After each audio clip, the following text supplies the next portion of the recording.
Pennsylvania as you look at Bailey and Willis back in a dual safety, and this one is underway. Willis. He will take it out to the 27-yard line. And let's meet the starting lineups, brought to you by Russell Athletic. For Rutgers, Ray Lucas gets the start at quarterback. He's a 4-4 sprinter, but we will look to see how much he slowed down because of the slippery conditions tonight. The receivers for him, Chris Brantley, well, 5 touchdowns already this year. And the real key in this ball game tonight, how well they protect their passer. And Scott Vaughn, number 77, all Big East, very steady performer at right tackle.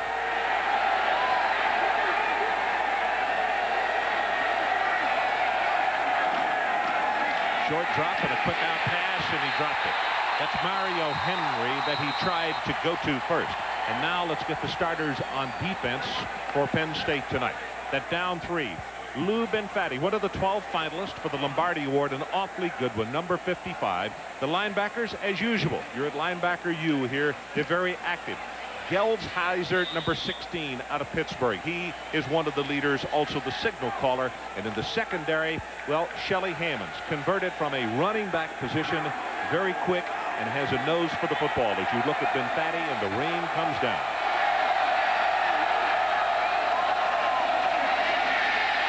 He's going to go on top on this one. Overthrown, and again, it's Mario Henry, the man that he wanted. Ron, the important thing for a quarterback is that the umpire keep the ball dry as long as he can. The umpire has the towel. You see him with the football. He doesn't. The quarterback would like for him to put it down at the last possible second because you want the dry football. Mike, this is something you and I have talked about many times. Wet is one thing, but wet and the wind really causes double jeopardy. I like offensive football. The wind will drive you crazy.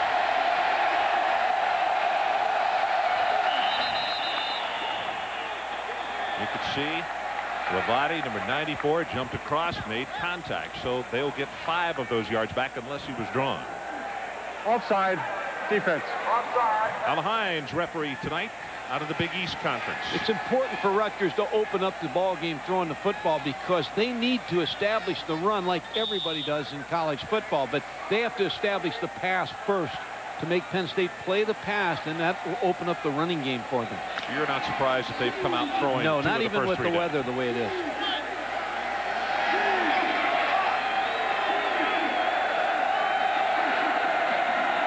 You get to Presley, fumbles the ball, picks it up, and he will be knocked down for a loss. Shelly Hammonds finished him off after he was hit by a couple of other Nittany Lions, and now kicking time. That's Lepetz, number 39. An average of 31 per kick. Bobby Ingram back in a deep safety. And let's take a look at the coverage. Look at it from the end zone.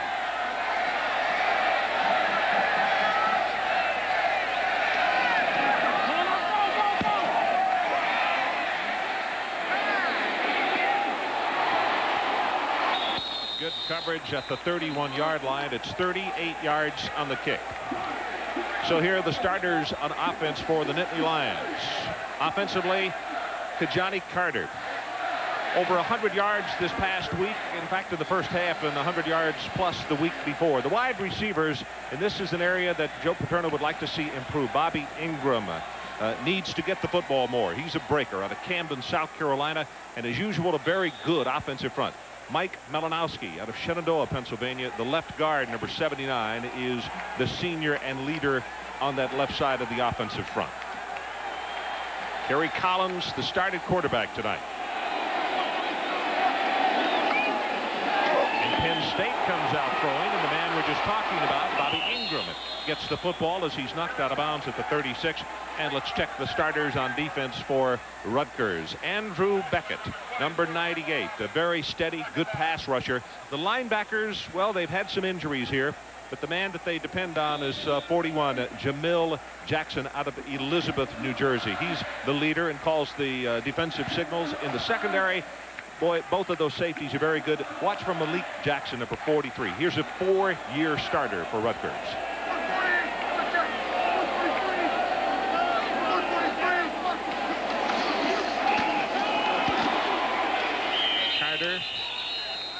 take it back to the line of scrimmage, and Penn State will scrimmage with a 3rd down, needing the 42-yard line.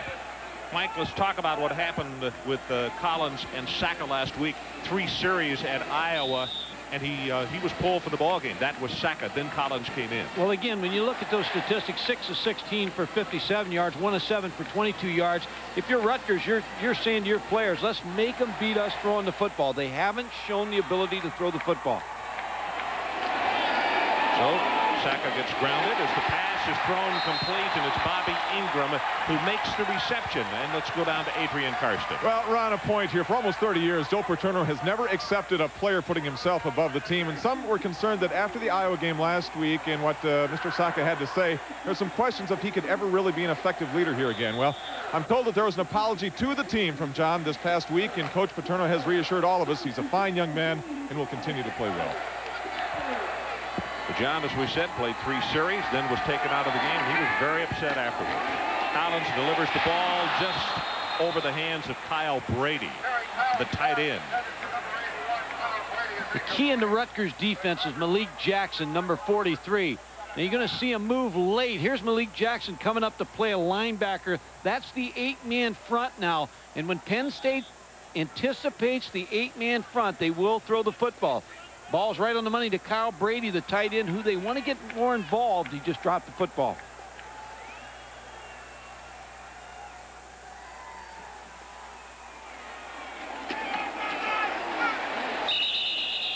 Pitts with the short gain as they go straight ahead. They'll use any one of 3 tailbacks. Carter, as we said, over 100 yards last week in the first half alone. He had over 100 yards against SC the week before. But Mike Archie and also Stephen Pitts all are interchangeable parts as you look at Stephen Pitts now, a junior from Atlantic Highlands, New Jersey, and the other 2 over on the sideline. And Mike, we have seen this or seen it more in college football where 2 and 3 guys alternate, but there's not a lot of strife over who gets to play at that running back spot. Ron, 8-man front again. They're getting one-on-one coverage on the outside. Hit just as he throws. Good heavens, what a hit. And the pass is held on to as Bellamy came up and just really put the lick on Pitts. That's the game plan for Rutgers. They're going to jump in and out of that 8-man front, make Penn State beat them throwing the football. Masillo with an average of 36.9. 23 times he's kicked this year as Chris Brantley goes back in a single safety for Rutgers. The chance of rain was 100% from now until in the morning. So what we're going to get a closer eye of is this field, which tears up very easily. Quick out pass, and that's thrown complete at the 26-yard line as Brantley makes his first reception. Let's check in with Adrian. Adrian, what's it like there? Not good, Ron. You mentioned how easily the field tears up. The reason is because it was resodded in June because all the grass out here was diseased. Now, what these are these little clay chips. Same type of thing if you have oil on the floor of your garage. You put this down, kind of like Cattler. This soaks up 7 times its own weight. These little clay chips. This is what they put on the field. But remember, there is no drainage system. Puddles all over the place. Boy, you can see that it is beginning to puddle a little. They had this tarp on until just over an hour before kickoff. It is caught at the 37-yard line for the initial first down, and it's Chris Brantley. Ray Lucas can hurt you a couple different ways. He's a good drop back passer, but he also can get on the corner. He has very good speed, and he can put pressure when he gets outside. Now he's a run-pass threat here. Good throw and a good catch by Chris Brantley. Mike, he was on his knees. That was a super effort. Well, I can't believe they have this great stadium and they don't know how to get rid of the water. Yeah, but it's unbelievable. But they can get the oil out of your garage. You heard Adrian say that. I bet it drives the Colonel nuts. So we have a first down situation. Line of scrimmage, the 37 for Rutgers. Nice play action. Bailey bounces off one tackler, and on the second effort is going to be about a yard shy of the first down.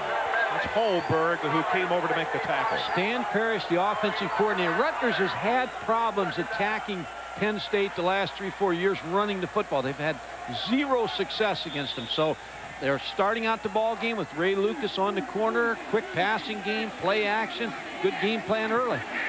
Nice ball handling that time as he locked in everybody on the play action.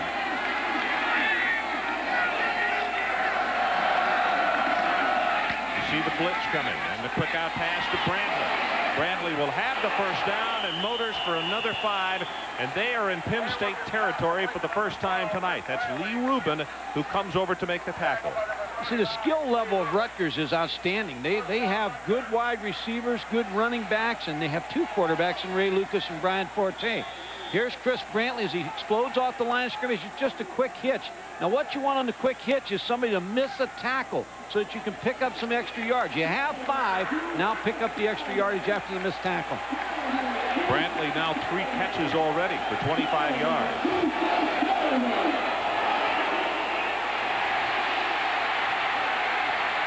Got a lot of running room. Going to slide out of bounds at the 41. That'll be a pickup of close to 5. And here's that 4.4 speed even in the mud. Mobile quarterback that can move and get out of trouble. Shotgun, a little high on the snap. But you talk about no fear of the elements. They're in the shotgun offense. They're throwing the football. Here Ray Lucas picks up 4 yards.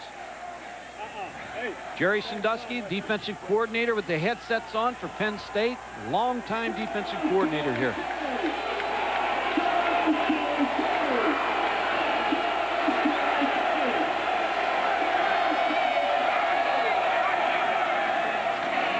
This time off the left side, breaks a tackle, had an average of almost 130 yards a game coming in here, and you can see why on that effort right there. Well, here's a problem you have when you're in the league now. For the first time, Penn State's in the league, and there's so much Big Ten, Big Ten, Big Ten. Now all of a sudden you're playing Rutgers and not a league game, and here they're a little flat.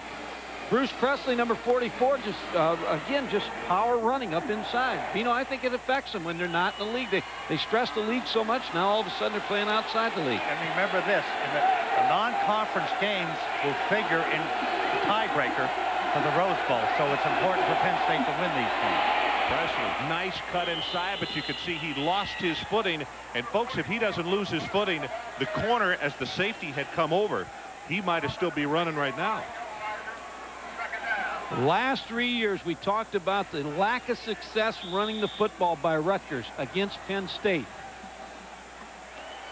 1990 averaged 1.2 yards rushing, 1.791, 2.492. But they come out with a good plan here, Ron. Loosen them up first, then run the football. No score as we go under 9 minutes in this opening quarter. They set the screen. Presley. And he will have the Rutgers first down inside the 20, and all of a sudden the home folks are looking a little bit stunned. They're pushing all the right buttons. This is a little screen. This is a run and shoot type screen that John Jenkins at the University of Houston has set up before. Ray Lucas is just going to hit the ball to his fullback, tailback 44, Bruce Presley. The lineman released downfield to block right away. Just a quick screen on Penn State. You could see Gelsheiser, one of the inside backers, 16, go sliding past the tackle. He lost his footing. It's treacherous.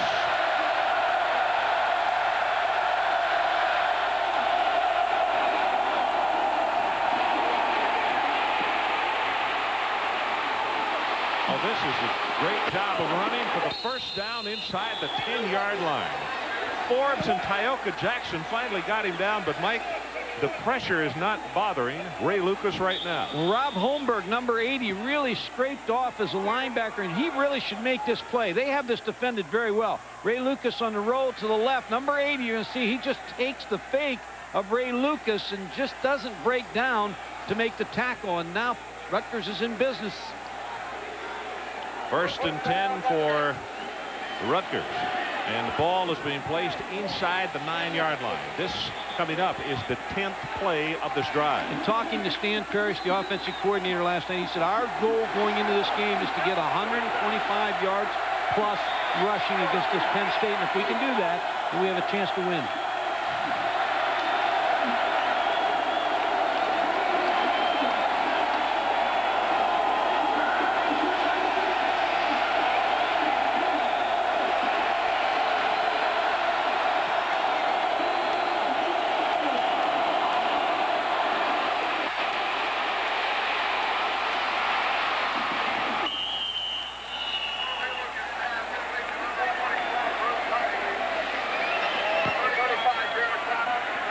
Again, good pressure on the outside on Ray Lucas. Now you have Rob Holmberg, who's going to make the play. He's in a position to make the play. Just flipped the ball out to Bruce Presley, but that was defended very well, Ron. Penn State had a lot of people around the ball. Doug Graber, the head coach, done a nice job here at Rutgers.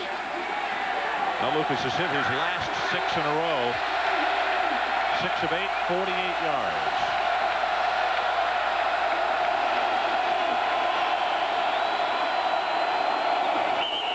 Gives it to Brantley. Flag comes down.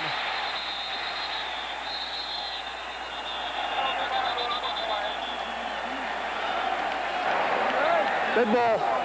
Full start. Offense. Ron, looked like it was number 79, Ken Damon from Rutgers, the left tackle, that may have moved just before the snap. There's the leader of the Penn State defense, Lou Benfatti, a forced player. 6'3", 270, a senior out of Green Pond. One of the 12 finalists for the Lombardi Award this year.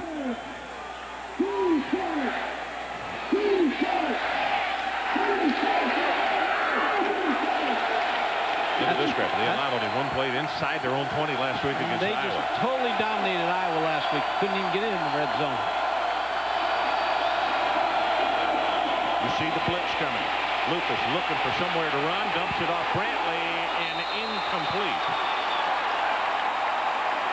Ravati got a piece of it, and now with the pressure being brought by Penn State, all of a sudden they've got Rutgers a little confused. And that was an ill-advised pass. He had the quick game. He thought he had the quick game on the right side. It's not there.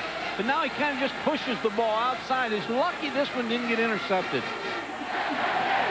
How many times through the years have you seen teams have 1st and goal against Penn State and not get the touchdown?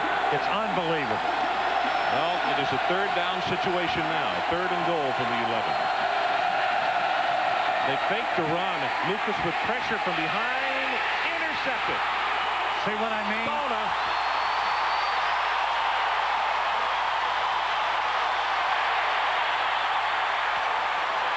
Paterno is unbelievable.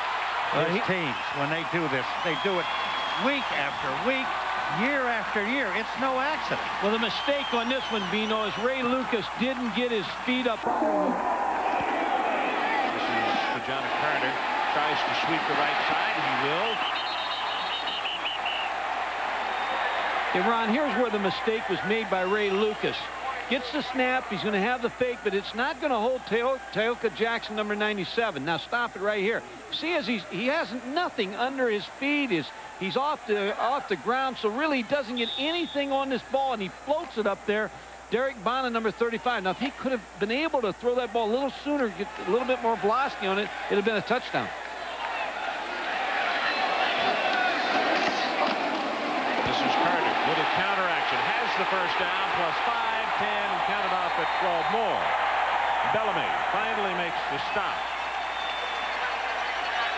Tailback counter. Now this is vintage Penn State football, where that offensive line comes off the football. Look at the blocks that you see. They're controlling the line of scrimmage on that play. Run. They can stop the run. That's their key. It's been their key for years. They stop the run and they run the football. And when you can do both of those, you're going to have success. Carter out of Westerville, Ohio. He's a junior. 5'10", 212. Gets it again, hit in the backfield, and that's a nice defensive play by 89 Bob Sneathan. Late move again by Rutgers to move to the 8-man front. Watch the movement of the Rutgers defense. There's 8 people there. They have you outnumbered. When they move to the 8-man front, Kerry Collins has to check out, go to the passing game.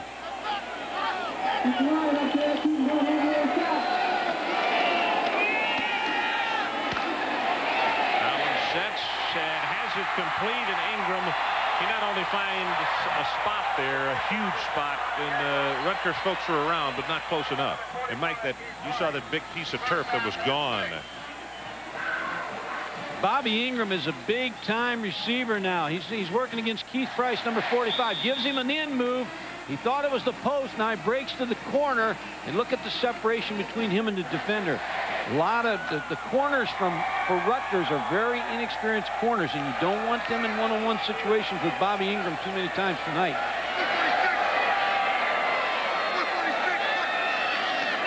Carter, again the right side. Legs turning almost down to the 35 as Rusty Swartz, a redshirt freshman from Edison, New Jersey, comes up to make the tackle. No score if you've just joined us. We've just gone under 5 minutes left in this opening quarter. No score, Penn State and Rutgers. And Rutgers with an extremely impressive opening drive, but they throw the interception, and Penn State now moving the football.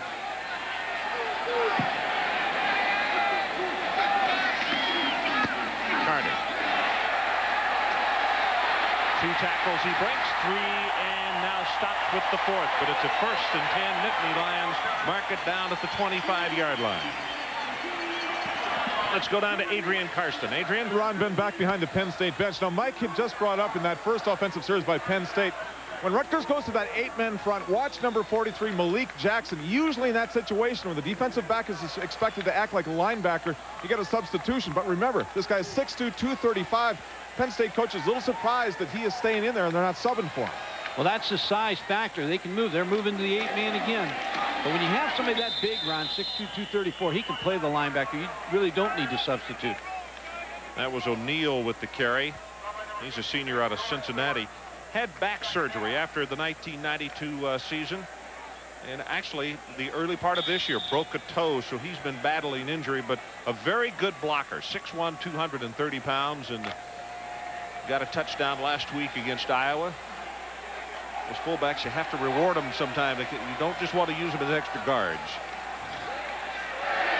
They set the middle screen. You can see the flag come into the play as Ingram at the 10, at the 5, he'll walk in. Now let's check the laundry at the 30.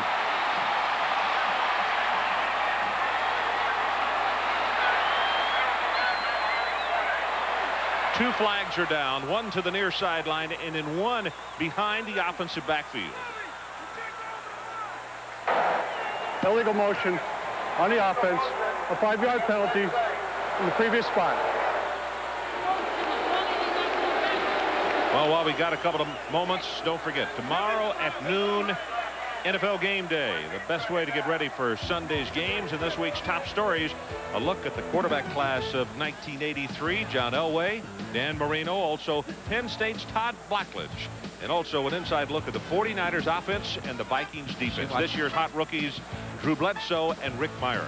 And then NFL Primetime at 7 o'clock tomorrow evening. All the scores and all the highlights. So if it happens tomorrow afternoon, you can see it on NFL Primetime. Both shows tomorrow, right here on ESPN.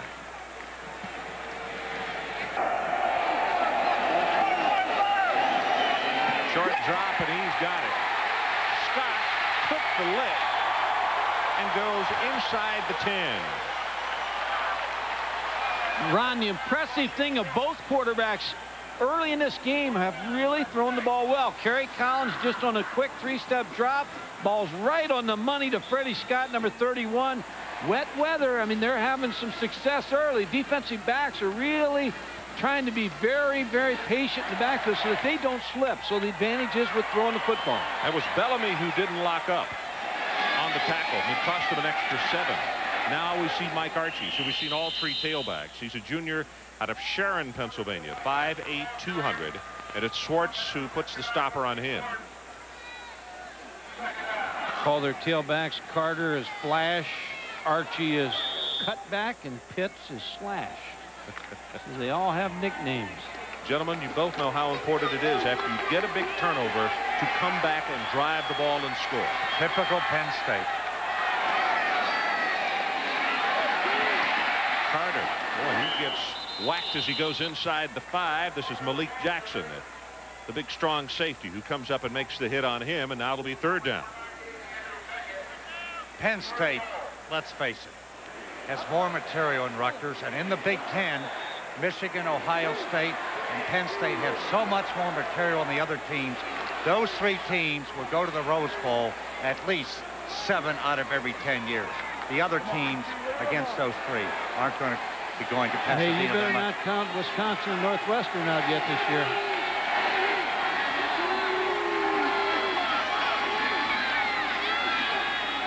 third. Archie. Touchdown, Nittany Lions.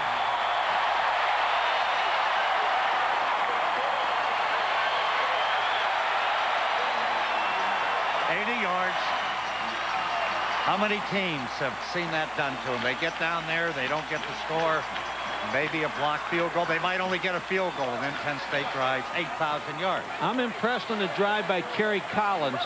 He really handled himself well, threw the ball well. The criticisms of the passing game, I don't see it here early. They've done a nice job throwing the football. And you can see the kicker slipped on that, and Rutgers will just recover the football as this field continues to get worse and worse. It was covered until just before an hour before the ball game, and as the rains continue to fall here in central Pennsylvania, it is really coming apart. In fact, Joe said at lunch yesterday, this field came apart under dry conditions when they played earlier this year.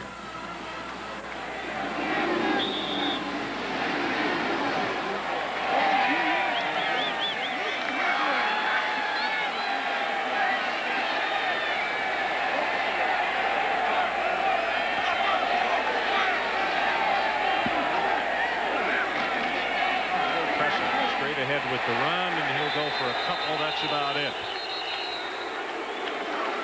Ben Fatty, you can hear the loo, and let's go down to Adrian Karsten.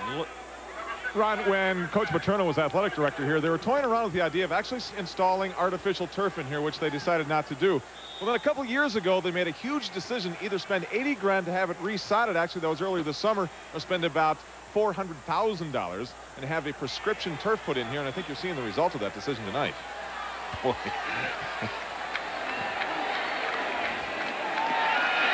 Play action. Incomplete.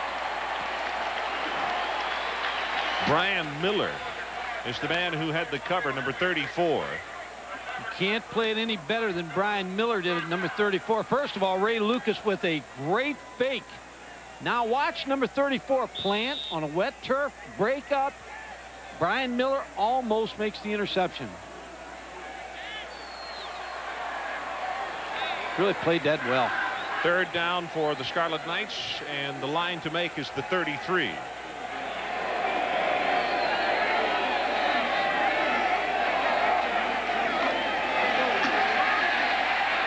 Lucas in and out of the hands of his tight end, Battaglia.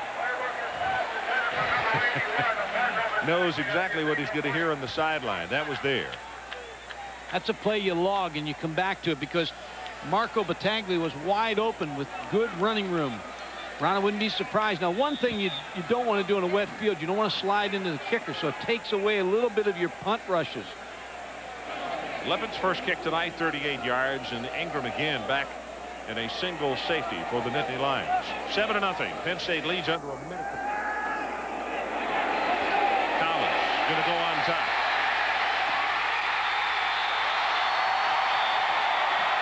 LaBarca, does he have it, or is it taken away? First and 10, Penn State. Chip LaBarca, number 3. His dad's a high school football coach in New Jersey. Just running the streak route. Starts like it's going to be a post. Just runs right by Michael Roberts. And a concern that Doug Graber had tonight was his 2 young corners. Look at that catch. Concentration Bino by Chip LaBarca. Yeah, Rutgers has to stop him here. If they don't, the route could be on. Carter to the left goal, and Penn State really walled it off and got the interception.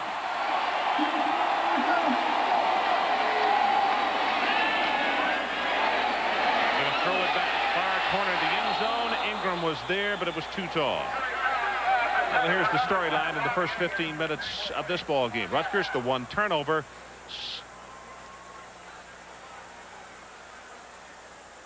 7 Penn State points coming from that. Lucas 6 of 12, 48 yards, 1 interception. Here's the touchdown by Penn State. The little screen pass to Mike Archie, number 2. It's a waltz in the park. That one is going to be well overthrown, and all of a sudden The Penn State crowd a little restless here with a couple of errant passes that were not even close.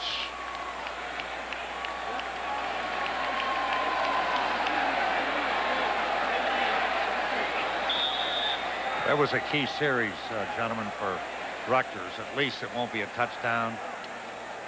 They get away with a field goal.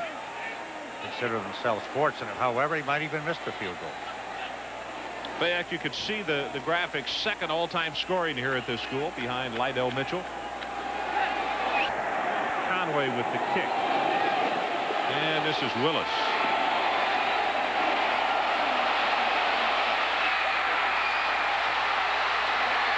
One man, and the stiff arm pushed out of bounds inside the 25-yard line. Rubin is the man who saved it, and Terrell Willis averaging just about 10 yards a carry as a redshirt freshman from Orange, New Jersey. Well, Doug Graber told me about him last night. He said this man is exciting. He's 4'3". He's an exciting ball carrier. 4'3" in the 40. He's 6 foot 200 pounds. But look, it's a little move here. Now he starts to open it up. And Lee Rubin, number 39, has an angle at him, or I don't believe he would have been able to catch him. Rutgers must get something here, right? They have to. This is Presley. Big opening. Has the first down, +5, and let's go to Mike Tirico. All right, Ron, if you folks didn't see the end of the game, 4th and 10, Colorado driving for a touchdown and an extra point that would put them ahead of Miami. And the pass breakup by C.J. Richardson, number 19. The safety makes the big play. The Buffs lose back-to-back games for the first time in 7 years. That's a lot of contact, Mike, at home, and not get a flag. Straight ahead, Presley again, and this time the Nittany Lions step up and close it. So it'll be 2nd down and goal. Well, Rutgers has an advantage down here with Ray Lucas. You have the quarterback draw. Doug Graber also can use the sprint out to the wide side of the field to the right side because he's got the right-handed quarterback in Ray Lucas. So I'd look for some type of rollout to the right or a quarterback draw here by Ray Lucas. Penn State came after him thinking they were going to pass last time. Mike, I'm wondering if the run might not cross the butt. Well, they have to go. I would think they sprint to the right. If they're going to blitz them, here they go, right side. And Lucas going to be taken care of shy of the 5. Gelsheiser first to hit him. With the strength that the Penn State defense has inside with the 2 tackles and bring in a linebacker, you want to try to get the quarterback away from that pressure.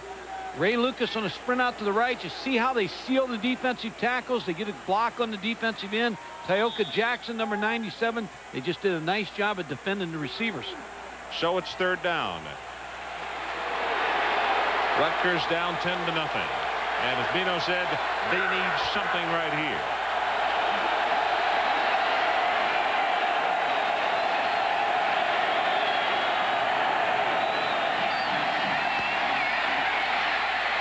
Delivers it. Touchdown, Rutgers. Beautiful play for Rutgers. Bradley makes the catch and a perfect throw by Lucas.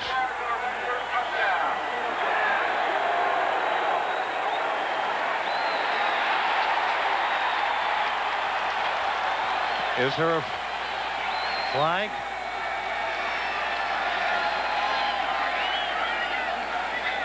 I think it's a penalty against. Yeah. On the offense. Line up men on the line of scrimmage. Repeat. 3rd down. Flag across the way and not 7 men on the line of scrimmage. Called against Rutgers. Now what you have to be concerned about, Ron, is Ray Lucas doesn't put one up for grabs now on the 3rd down situation.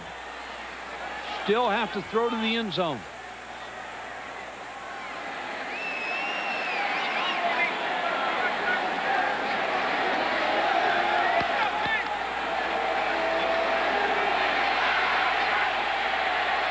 So 3rd down and goal.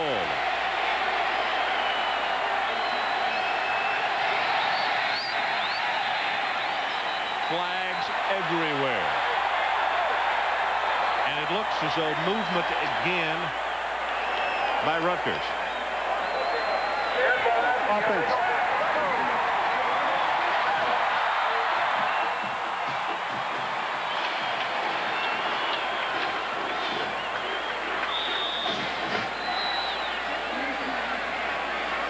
Here's the penalty play when they thought they had scored the touchdown just a moment ago, Mike.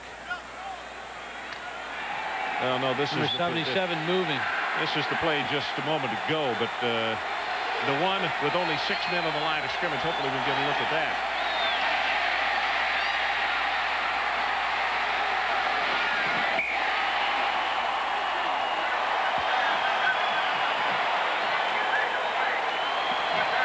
Brantley's the man he wanted, couldn't get it to him, and Benestad will come on to attempt the field goal.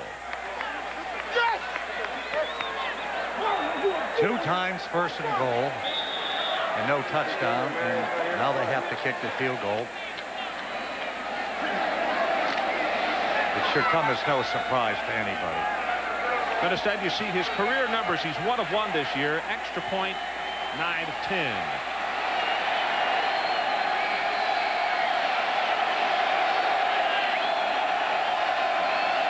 Responded to the long kickoff return, and they were able to deny them getting in the end zone. Carter takes it out of the 25 to the 26-yard line, and it's George Stewart comes up to make the tackle. Mike, it kind of works on you mentally also when you get that kind of good progress by your offense and can't get any points on the board, doesn't it? Well, especially when you haven't had success beating a team. Rutgers has had very little success winning against Penn State. They have a lot of company in that area.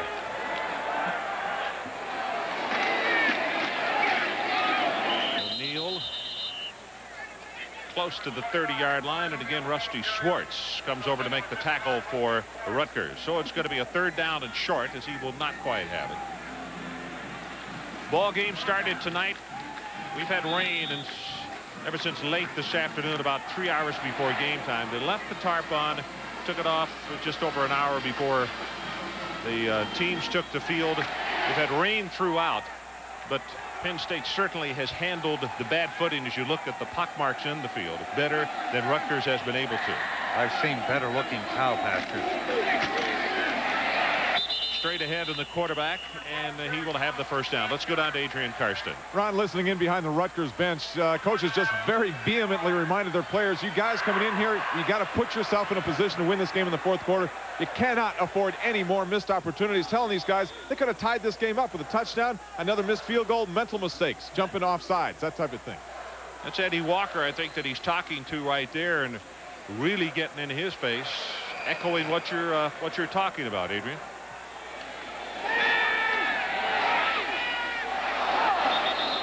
Very high. That's Brady they were looking for, the tight end. Brady's one of the really great-looking specimens that you will see in college football. At 6'6", 256 pounds, but that ball was just well overthrown.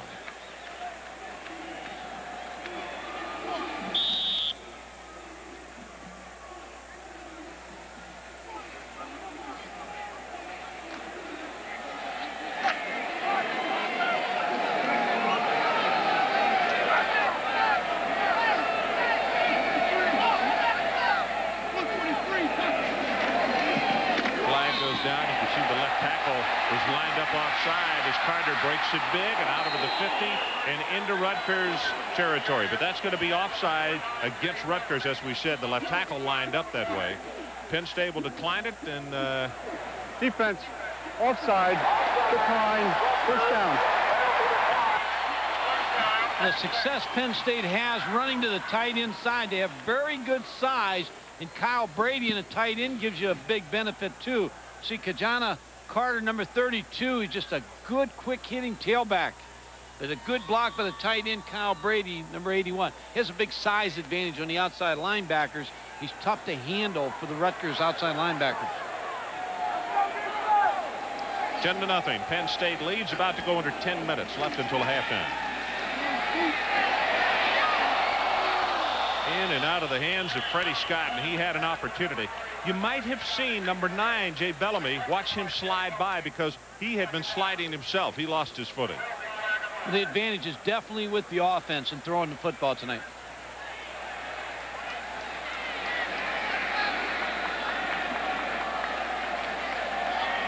Fran Ganner with the paper in front with the plays on it. He's the offensive coordinator, calls the offensive plays for Joe Paterno with the headsets on. Sending in Chip LaBarca, number 3, with the play.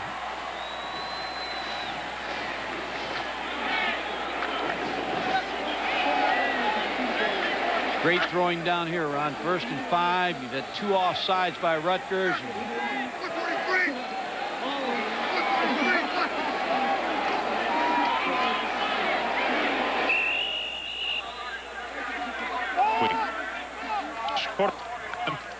He's a senior from East Brunswick, New Jersey, majors in political science with a 3.2 GPA. And his community service activities include volunteering for the March of Dimes, Walk America, also involved in the Rutgers Read Aloud program. And from Penn State, defensive tackle Lou Benfatti, senior from Green Pond, New Jersey. He received his undergraduate degree in speech communication with a 2.9 average Toyota, proud to donate $1,000 to each school's Genable Scholarship Fund on behalf of these athletes. Mike Archie on the receiving end there, and Malik Jackson comes and makes the tackle. Well, Malik Jackson is a fine football player. Strong safety at that size, 6'2", 234, but he was right, read the little quick flare pass and was in perfect position to make the tackle on Mike Archie. You have to like number 43. He is an outstanding player. 4-year starter. And, of course, his younger brother, Jamil Jackson, number 41, plays linebacker on this play. Pass caught. LaBarca stopped at the 30-yard line. It's the 1st down for the Nittany Lions again. What a smooth route by Chip LaBarca, number 3. He was able to drive into the secondary and run a nice curl route. Here's the play-action fake. When you've got the running game going, they have to honor it. Nice strike by Kerry Collins. It's an impressive start by Kerry Collins tonight.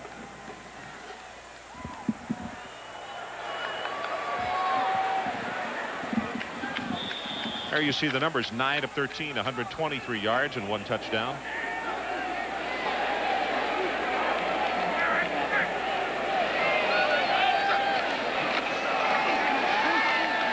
Play fake, rolls it the other way this time, and a pass incomplete. Freddie Scott is the man that they wanted. Right in front of the student section there, they wanted pass interference call, but there were beat down. Yeah, that was, you couldn't catch the ball anyway, so that's probably why they didn't call it. In front of the student section, you call the penalty, but it was obvious he couldn't catch the ball. Ron, one of the benefits when you're in a wet game like this at home, you can go to the extra jerseys, the extra shoes, the extra socks, so you have a benefit going in at halftime to come back out dry and warm up a little bit. It is a 2nd down and 10.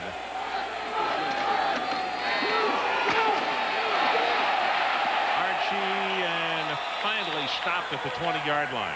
You know, if you look back down the field to the other 20, right on the left hash mark, it almost looks like somebody threw a grenade down there. Look at this. And in fact, if you pull back a little bit, you can see the magnitude. I mean, it just goes for yards and yards. It's a cow pass.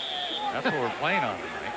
That's unbelievable. Penn State with a great stadium and have this problem. I bet again Paterno just has to be going nuts. Oh, yesterday at lunch he really sounded off about this. But this, I tell you what, the Red Sea will open again before they have artificial turf here. I guarantee you that. Carter with the sweep. Turns the corner and he'll have 5. And that is a Penn State 1st down, stopping the clock with 8:10. There has to be a great advantage in the number of plays that Penn State has been on the field offensively, because it just seems like Rutgers has been on defense this whole 1st half. Here's the fullback coming in right at you. Brian O'Neill with a block. Number 32, Kajana Carter. Tailback picking up another good yardage, but just seems like the defense has been threatened the whole night for Rutgers. Go, we go! Rick Rachel, the defensive coordinator, needs some help, needs his offense to keep the football. That's one of the things he said last night he didn't want to see happen. There's a throwback to Brady, and he'll score.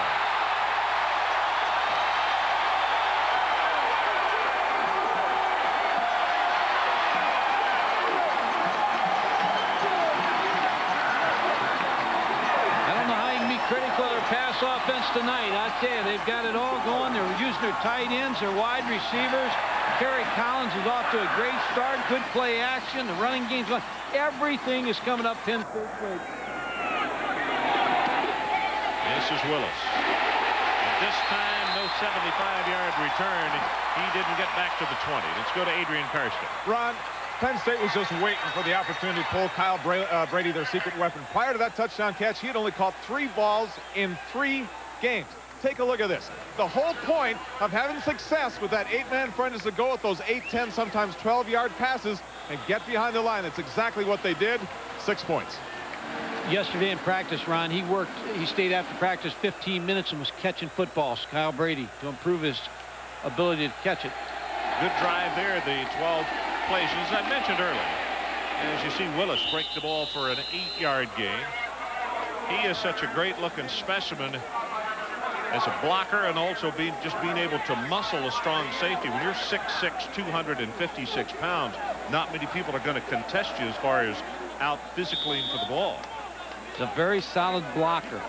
Only 4 receptions this year. They have to be able to go to him a little bit more in their pass offense.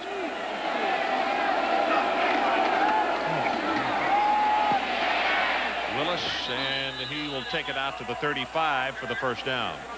Let's talk about what happens now that the Nittany Lions are in the Big Ten. What is the effect as far as Eastern games? Well, they played West Virginia, Pitt, and Syracuse. These were great rivalries. Penn State dominated recently. Look, now Pitt is off the schedule to 1997. 4-game series. First one is up here. Now, the Big East coaches are not upset, but they don't want schools to play Penn State. They understand Pitt, but they're disappointed that Rutgers is playing Penn State. But Rutgers said we're going to play it. Lucas, and he will take it across midfield to the 45. Jackson put pressure on him, but he got away. Go ahead. Well, Rutgers plays him next year, and then the series is off for a couple more years, and then Rutgers is going to play him again. Rutgers should play Penn State, not every year, because when they play him 20 times, they're only going to win 1 or 2. But to play him 4 times out of every 8 years, it's an easy trip. It's a good paycheck for Rutgers. The Penn State fans will go to Rutgers. They will play in the Meadowlands. Now, Rutgers should play Penn State. I can see why they want to eliminate the other teams to play him, but Rutgers should play him, and naturally Pitt should play him too.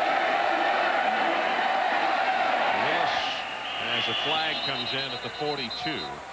Eric Clare, the big nose tackle out of Elizabethtown, Pennsylvania, is there to make the stop. Holding offense. Ron, they wanted to isolate Penn State is what they want to do. Okay, you want to be in the Big Ten, you're not going to get to play Eastern schools. But again, Rutgers will play a couple times, and Pitt and Penn State will renew the series.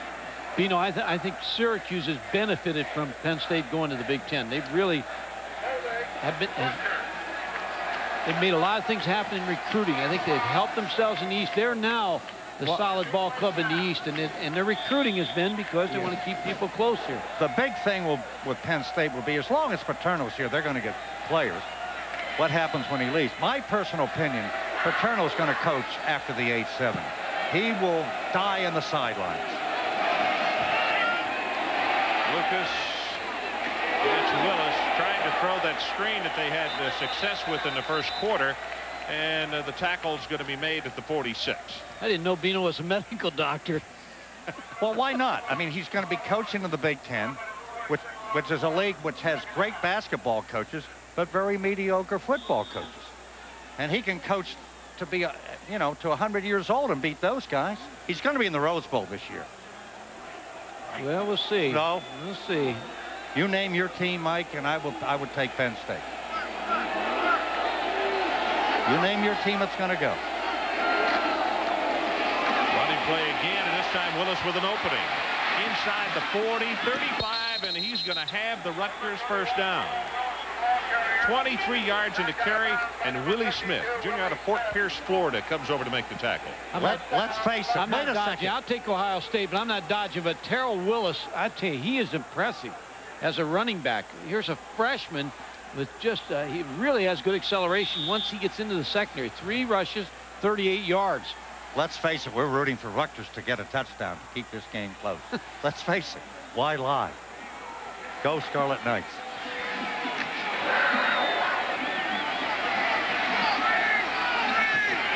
Roll out left here, Ron. Now they go with the draw play, and And Fatty, one of the first one there, along with Willie Smith again to make the tackle. It was tough to block Lou Benfatti, number 55. In the 4-3 defense, they line him up on the guards, and he is just such an impact player. He's able to get movement, and he's just so strong at the point of attack.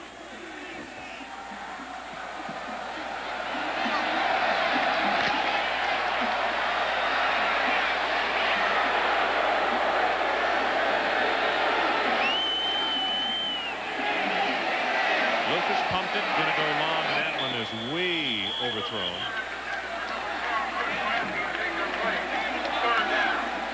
Well, this is what happened with the Big Ten schools today. Michigan winning by 21 over Houston.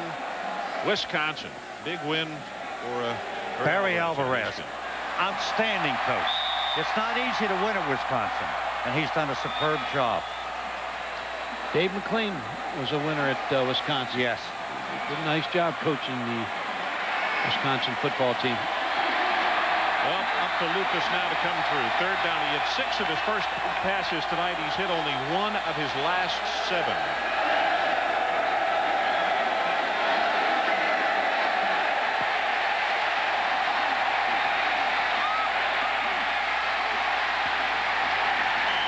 They'll get him at the 31-yard line. Willie Smith again. They had a stun onto the top, Ron. Tyoka Jackson, number 97, was really the defensive player that made this play because he was able to get penetration and make Ray Lucas pull up. Number 97, he's going to come from the top. And also number 92 in there also. Here comes Tyoka Jackson pressuring him. Right to Willie Smith, number 52, makes the tackle. 4th down, Rutgers will go for it. The line to make the 22. They're down 17-0 in the second quarter.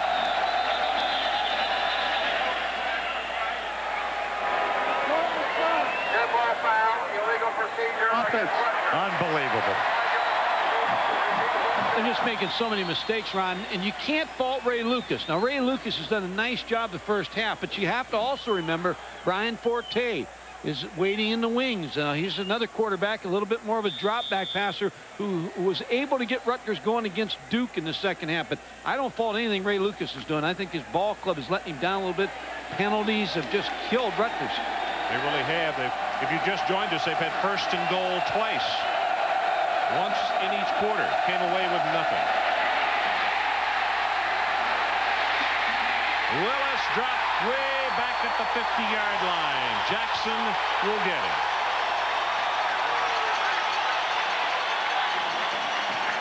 Talk about losing field position and everything on one play. The pressure by Penn State. Rob Holmberg, number 80. Going to see number 80, Rob Holmberg, who's going to be able to get penetration here in the backfield. Really is able again to get to Ray Lucas, make him throw the football. Then Tyoka Jackson, number 97, takes over. But that was a loss of some 20-25 yards in field position. On a 4th down play. And now the sack by Rutgers as Stewart comes through and just annihilates Kerry Collins.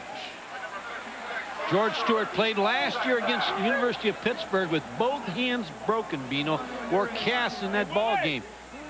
Coaches talk about big hearts and big hearts in the football player. George Stewart, 6 foot 240, is a fine football player. Ray Lucas looks like he's a little shook up on the last play. Here's the backup, the John Havlicek of this Rutgers team, comes off the bench for him. Ingram on a reverse. You see the blocker in front, and he'll be knocked down at the 45-yard line. Tough to run a reverse in wet weather like this. Takes too long for it to develop sometimes. Collins taking the opportunity to get advice and also a towel. Here's the reverse with Bobby Ingram coming around, but it just takes too long. You see the guard slipping and falling. Number 53, Keith Conlon, he fell down. There's just nobody there. And the quarterback threw a good block. Collins threw a good block there. You're a quarterback at Penn State, you still have to block.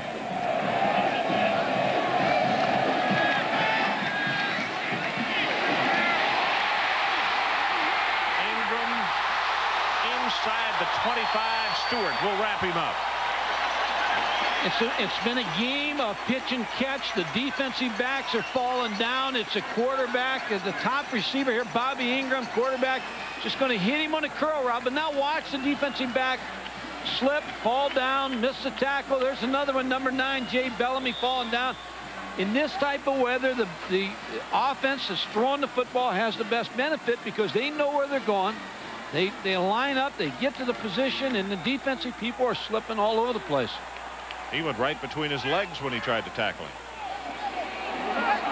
30 yards in the play. Stephen Pitts this time still on his feet. They're going to call him out of bounds. There's a flag, I believe.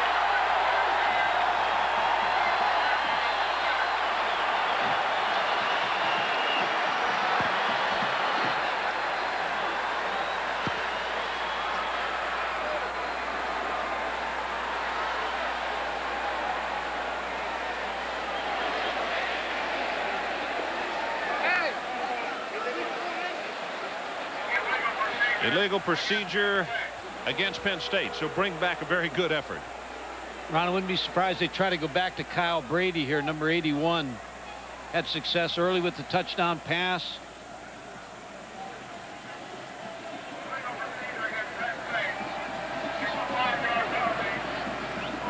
Why is that? You know, that's happening more and more every year. Why is that? They're calling it more this year because the tackles line up in the backfield. They're trying to get an advantage sometimes on pass blocking, and sometimes they just line up too far back, and that's the call. He's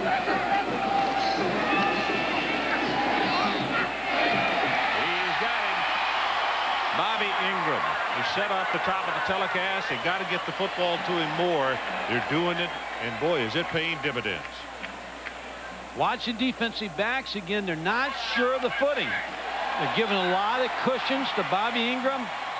Kerry Collins, number 12, with another strike. See the distance between the wide receiver and the corner, number 22, Michael Roberts. Blitz up the middle. Caught at the 1, and let's go down to Adrian Karsten. Ron, quickly, after we watch him now inside the 1-yard line, Coach Graver just sent his team back on the field, said, look, you guys want to be in a position to win this game, you've got to stop Penn State right here, right now. 40 seconds left until halftime, and the Nittany Lions trying to go in with a 24-0 cushion. He'll try to get Kajana Carter over the top here, Ron.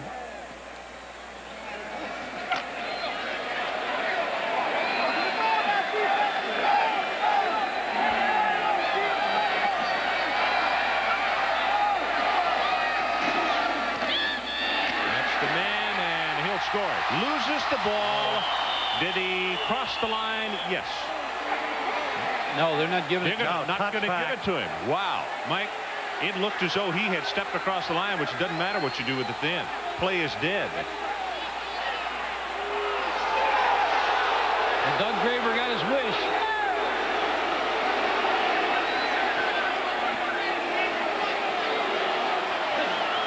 Let's take a look at it. Kajana Carter, number 32. Let's see if he breaks the plane with a football. No. No. Good call. Good call. Hit just as he got to Jay Bellamy, number 9. Malik Jackson made the recovery. It's a touchback, and Rutgers will get the ball at the 20 with 34 ticks left.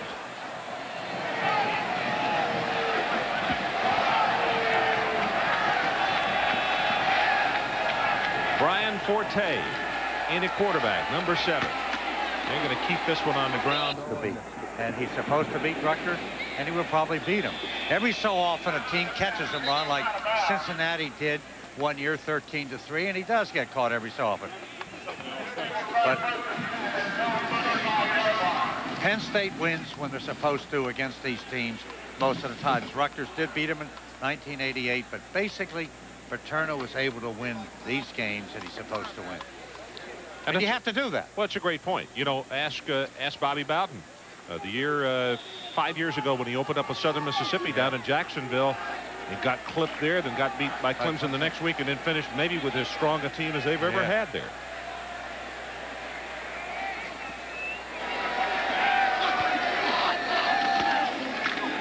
Quick out pass, and Ingram, I should say, is hit immediately.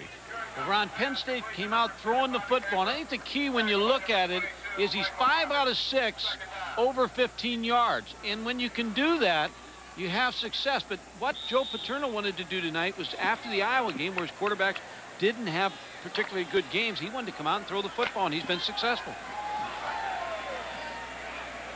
7 catches for him now, 88 yards. Looking, loses the football. That's Schwartz who made the hit on him.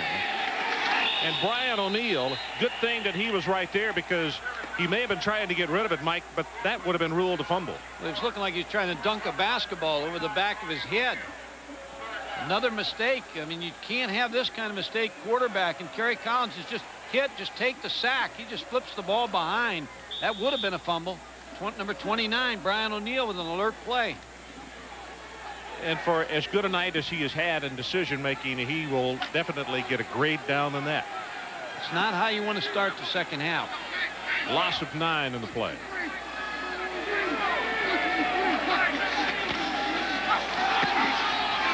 Stephen Pitts with the big opening.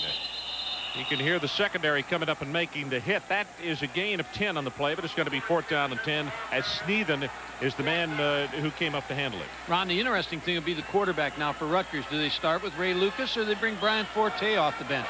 You know, look at the young fellow. B.J. Masillo in to punt. Mike, he's only 5'8". I think he's one of the shortest punters I've ever seen in Division I. Normally, they're long, angular types, but he's a very good punter.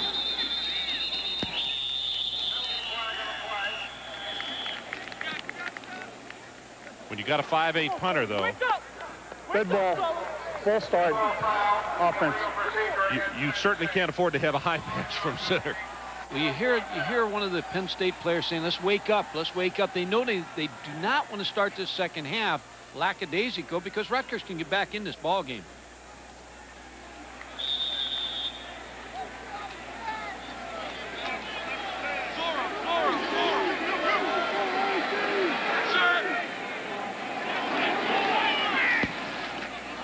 Not a good kick. Going to be short at the 40-yard line. Almost touched the Rutgers player. 32 yards in the punt, and let's go to Mike Tirico. Mike, what do you have for us? Hey, Ron, we'll take you now to San Diego State, Minnesota. Minnesota on the road doing a good job. Tim Shade scrambling. He finds Chris Darkins, the sophomore, out of the backfield into the end zone. Marshall Falk thus far, 40 yards. San Diego State driving. We'll keep an eye on the Marshall for you. Okay, Minnesota, wow. Jim Wacker. Yeah, Jim Wacker, a little bit of a surprise Good there. thing he's playing tonight, not listening to Bino downgrade the Minnesota team. No, I Big didn't. 10 guys. No. Stick with your statement. No. Stick with your statement. I didn't pick out any particular Oh, I team. see. I just said it was a... You picked out 8 of them. Yes. Lucas back in a quarterback, as you could see. Presley, the ball carrier, and it's Monahan and also Gelsheiser who combined to make the stop. 8 for 16, 34 yards, 1 interception. Of course, the interception was a big one because it cost Rutgers points and led to the long drive that Penn State had for the first score.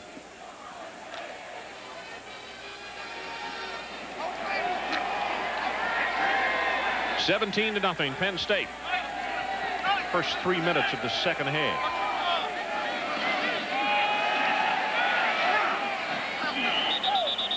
Bradley is the fellow that he wanted. He bounced it in there. It's interesting, Ron, that Rutgers came in with the idea that they had to run the football. They've had some success running the football, 16 attempts for 110 yards, but the passing game now has come unglued a little bit. And Presley and Willis both have proven tonight that they can carry the ball with great authority. In fact, you can see that halftime average per carry at 6.9. Much higher than what Joe Paterno would like to see.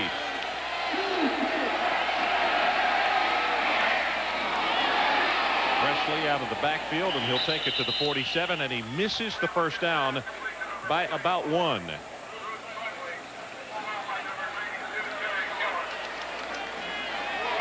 Up until that play, Ray Lucas had missed 7 of his last 9 passes. So Stan Parrish, the offensive coordinator, gives him a little short pass to get his confidence back. Lippitz now with his 3rd kick. You can say, well, they're down 17-0. They've been skunked. Well, they have moved the ball. They have only had to kick the ball just being the third time. So it's been mistakes. And it's blocked. Took the extra step. Recovered by Penn State at the 16-yard line. Derek Bonner. And Terry Killens is the man who got the block. An outside linebacker, and you teach your players to take the ball off the foot of the kicker. You go for a point, you practice, you watch the kicker on tape, you find exactly where he's going to kick the football at what yard, and you come after it, and look, perfect technique to block the kick by Terry Killens, an outside linebacker. Watch him take it off his foot. That's what you teach your punt blockers. Just take it right off the foot. Whew. Boy, he took a lot of time.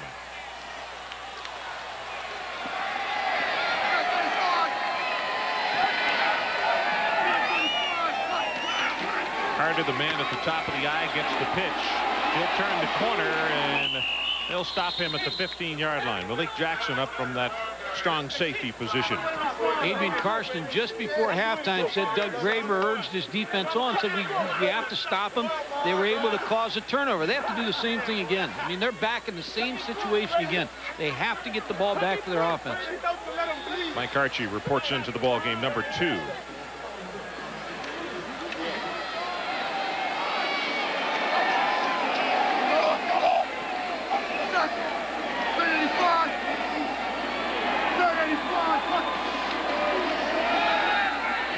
They set the screen to Archie down the sideline. Lost his footing for just a second. Then a good quick move at the 10-yard line by Jamil Jackson will stop that one. That's the play they scored on, the first touchdown. A little quick screen to Mike Archie. Rutgers played a little better this time. Jamil Jackson, number 41, signal caller, the veteran linebacker for Rutgers, made the play.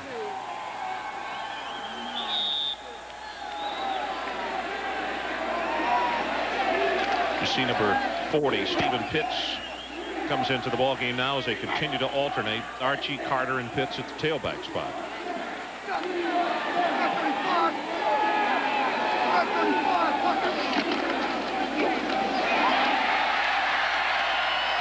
And O'Neal, the fullback, though, gets the call, and a rare carry for him. Normally he's blocking, and he'll have it down to the 5-yard line, and that is enough for the Penn State first down. Well, they bring their formation in tight like that. It's tough to defend because you got the play action possibilities, but it's also the running game. You get the extra blocker.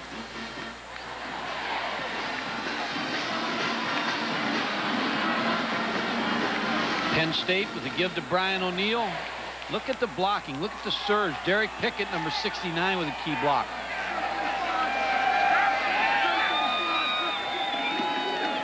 O'Neal again. Down to the 1. Sneathen down at the bottom of the stack, making the tackle. Also Andrew Beckett. And Carter will check in. 17-0, and the Nittany Lions trying to just totally put this one out of reach as we've just gone under 10 minutes left to play third quarter. Rain has slowed down a little bit, but that hasn't stopped a lot of folks from leaving this ballpark. Like, we didn't see a halftime show. What we saw was the band entertained, but it was the grounds crew replacing sod.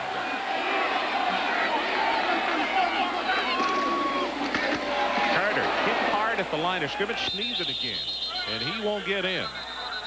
Good penetration by the inside of the Rutgers defense.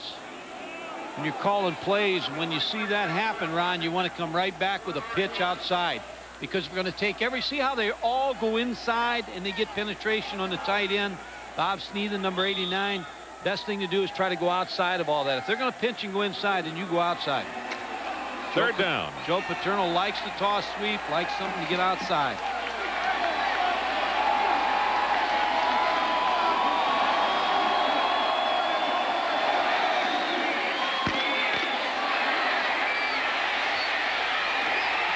Touchdown, Brady, his second.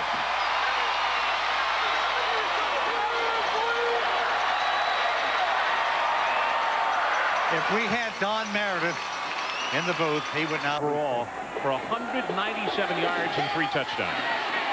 Willis had a 75-yarder back in the first half at Penn State. Since then, their head coach fussed at him a little bit, and they have done a better job on the kick return team. Well, this is what has happened. 1 interception, 1 block kick, 7 points and 7. Throwing a missed field goal, several penalties. Yeah, you had the interception, but Penn State still had to march 80 yards. It wasn't as if the interception... No, but the interception took them off the scoreboard and confidence-wise. But they needed to come in here and gain some confidence. And you've had a lack of success against the ball club. You need something good to happen. This is Bill Bailey, and a senior out of West Milford, New Jersey, picks up 8 more after the completed pass. Bino, is there a chance Rutgers could go in the Big Ten? They're going to expand. They're going to take some more teams. Well, they need an Eastern team, right? Well, Penn State would like to have Rutgers for the obvious reason, but my guess is if they do expand, it's going to be Missouri. And Missouri apparently wants him, from what you read in the Chicago Tribune and Sun-Times.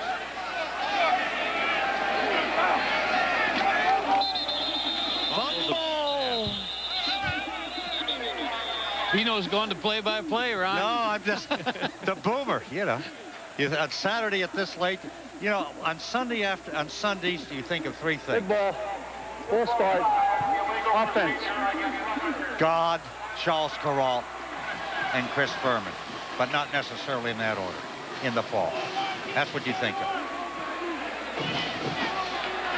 Well, there we are right there. You could see the sigh of relief that the 2 on the left breathed after you gave those 3. No, but Furman, that's the fastest 60 minutes in television. 12-1 with game day on Sunday. You're right. Superb show. Under 7.5 to play in the 3rd quarter, and Rutgers just trying to find a way as Presley gets smashed at the line of scrimmage. That was Gelsheiser, number 16. It's an impressive defense, Ron, and Joe Paterno has. If you're going to beat Penn State, you have to be able to do both things. You've got to be able to throw the football, and you've got to have an offensive line that will be able to control that front 4. This front 4 of Penn State might be one of the better ones I've seen in the last few years. And, Mike, he said at lunch on Friday, he said, defensively, I'm very pleased with this football team. Offensively, we got a ways to go, but he said, this has been a fun team to coach. He's enjoyed them. They work hard. Tipped, and that one could have been picked off as Thunderbird couldn't hold on. This game's getting away from Doug Graber, and he was talking the other day to me about he has to, and we talked about this, he has to win. The next step for him is to beat a Penn State, Syracuse, or Miami. That's their next step because they've had a successful year last year. He's recruiting. It's great. He's got a new stadium in the office. As we have 6:37 left in this 3rd quarter. Stephen Pitts gets an opportunity to carry the football for Penn State, and he's out to midfield. Well, let's take a look at what happened with the big folks today. Florida State was idle, Mike. Alabama defeated Louisiana Tech, and Miami, of course, win. Bino, you picked 3 Florida teams in your top 5, right? Yes. Well, right now I do. And Miami, I'm shocked. Not shocked, surprised that Miami did beat Colorado. But you're still not going to Florida? No, I put 3 teams in the top 5, but I'm not going to go to Florida as a tourist. You think I'm crazy? Beautiful. Nobody stayed at home, and Collins, not known for his running ability, will take it all the way down to the 22-yard line as Bellamy finally made the stop. Penn State tonight has found a quarterback, a starter. He is the starter. He's established himself tonight, but they've also found a passing game. Do some things here off of the Wago, and it's man coverage, and you see there's no one out there. Kerry Collins also can run the football. So he has 28 yards on the carry. Pitts again, and he'll take it for a couple down around the 20. And let's go back to Mike Tirico and check in with him. Mike? Ron, we gave you a mention of Marshall Falk, who's around the 50-yard mark, and here he is. He's doing a lot of this on his own, although there was a big hole there. 32 yards on this one. He comes into this game with 340 yards. San Diego State would add a field goal. This would be the biggest upset of the season thus far. The Orangemen in huge trouble at the Dome, down 8. Boy, thanks. You really have to wonder. Last week they had the opportunity a couple of times to come back and get Texas. They wound up in a tie, 21 all. And then tonight against the Cincinnati team that they were favored heavily over. crowd's not going to agree with that, as Justin Williams is the guy they wanted. I thought it was pretty good pass defense. Yeah. They broke on the ball. I don't believe they hit him before the ball was there, but we're going to get a chance to see it here. Well, close. Jamil Jackson, number 41. Yeah, Jamil never turned around. He just was You're like a diplomat. a Right? heat-seeking You're a missile. diplomat. Just went after it. 337 to 163. And believe it or not, majority of that for Penn State is through the air, not on the ground. Now they shut the middle screen. Ingram. Return for Rutgers. Spun around and out to the 27. Here are the numbers on Ingram tonight. 8 catches for 108 yards and a touchdown. He's set Penn State now with 4 touchdowns by air. And he's probably happy that they've opened the offense up a little bit because he's a big play pass receiver. Brian Forte into the ball game for Rutgers at quarterback. Are we going to see Sackett? Good question, Dino. I'm asking you. If you were the coach, would you use Sackett right now in the next series? I would. Yes. Yeah. I think we're going to see him. I thought we'd see him in the last series, but now it's 31-0. Forte comes in. We'll get Michael to explain what difference you get with him beyond Lucas. This is Willis. And let's go down to Adrian first. Adrian, who do you have with you? To my right, Ron, DJ Dozier of Malum, who carried the ball a couple of times. You got a couple of Heisman Trophy votes. Back here to see some of the old rivals. What about going to the Big Ten? You going to miss some of those games, Pitt, Penn State, and like? Oh, I think so. Pitt, Alabama, Syracuse, West Virginia. They were some big games, and of course, I'm not the one out there playing, but it's gonna be a different look going out and seeing them play in the Big Ten. But hey, you know, they'll move on, and I'm sure that they'll be competitive and hopefully get to the Rose Bowl. You're one of those who got the championship ring before you got out of here. What's the attitude of the guys in the team? You know, maybe playing for the Rose Bowl as opposed to the potential national championship. Well, I can't speak personally. From an outsider, I would think that they are a little bit excited because the Rose Bowl, although you know, whether you're in a championship game or not, it's big time bowl. It's a big time bowl, and one of the biggest, if not the biggest. And I'm sure you can be excited about that. DJ, congratulations. Now playing baseball, Ron, in the St. Louis Cardinals organization. We've got Timmy Johnson down here, too. We'll try and talk to him shortly. Okay. The Rose Bowl, the granddaddy. Aren't we supposed to say that? The Rose Bowl, the granddaddy of them all. Not necessarily, No. but you can. No, they do that. It's called tagging it. Yeah. The granddaddy. 3:47 and counting left in this third quarter. 5 yards stepped off against Rutgers, so second down and 15.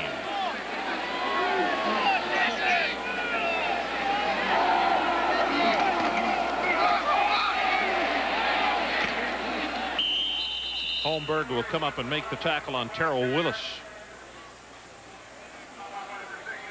Willis is still, Mike, you know, he came into this ball game averaging just about 10 yards a carry, and he is still over 7 yards per try here tonight. So, you know, Rutgers is way behind, but they're not packing it in. I mean, they're still trying.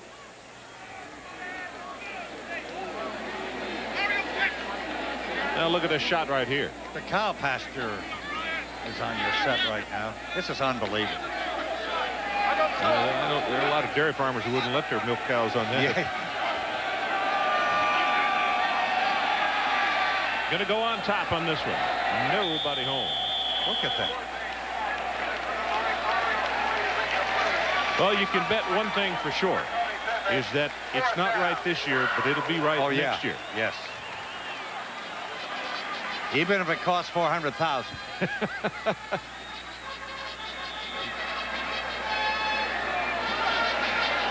And look at Doug Graber as he has sent out their Shermetta to replace Lippitz to punt this time.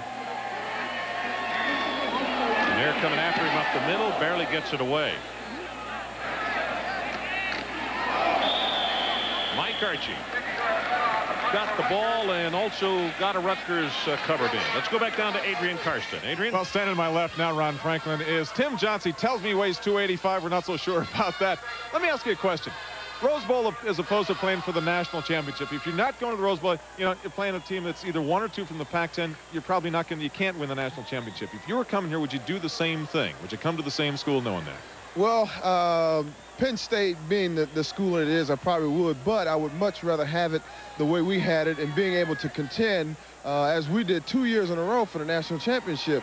You go through a hard, long season and win a lot of games and get in a position to win the national championship. You want to play for it, and that was important to me, and it happened that way. But it will be a tough decision today, but eventually it will be Penn State. Will Paterno teams be as strong? I'm talking recruiting here. I think so because of the conference that they're now in. They got a lot of good teams to compete with, and also the Rose Bowl is a great game to play in. I'm sure a lot of youngsters coming out of high school would envy playing in that game. Congratulations, Sam. Appreciate your time. Weekend off, Ronnie spends standing in the rain. That's okay. That's the kind of devotion that the former players have, and also the 94,000 plus that braved it here tonight. Wait a second. Well, you know what? Penn State or Ohio State can still win the national championship. I mean, Don't forget Michigan. Well, Michigan's lost the game. It'd be very tough for them. But still, you can go to the Rose Bowl and still win the national title. I mean, it's maybe a little bit tougher because you might. The big problem is if Penn State's undefeated, they probably won't be playing a higher-ranked team. That's the problem. But you can still go to the Rose Bowl and win the national title.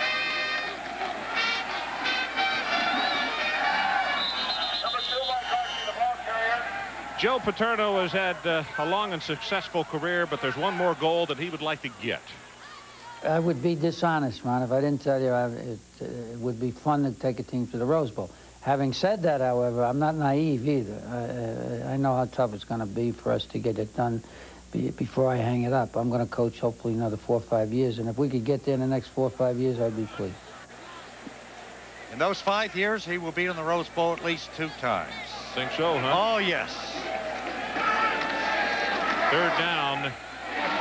Got it complete, and on the hit, I think Archie came over the top of the tackler and is going to make the 1st down. 50 seconds to go. Kerry Collins still in at quarterback. Still throwing the ball very accurately. Why is he in there? Well, I think it's still, he needs work. He's relatively inexperienced. Let me ask you a question. He's relatively inexperienced. Well, let me ask you, Mike, practice. why was Charlie Ward in there last week? I'll tell you exactly why. He hadn't played more than a half of football in any one of the games. Had beaten everybody so badly. I think Bobby wanted to get a little more conditioning for him. Very good. That's a good answer.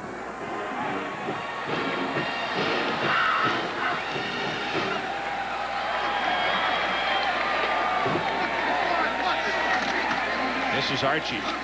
Bounces off one tackler in the backfield, and he'll wind up with a gain of 7. Jamil Jackson will come up and make the stop on him.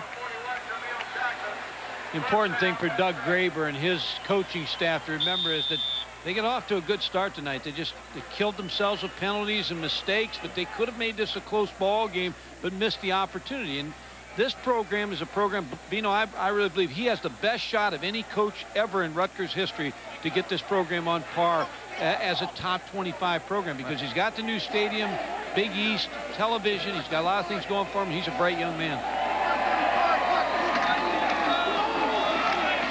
Archie again, and down inside the 25 is Sneathen, who's had a very good ball game tonight, comes over and makes the hit on him.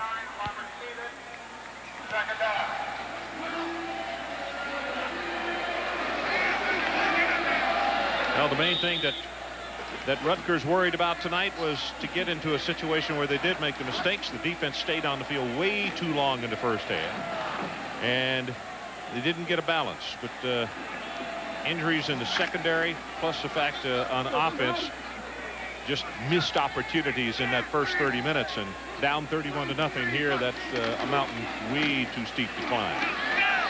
Archie breaks it open.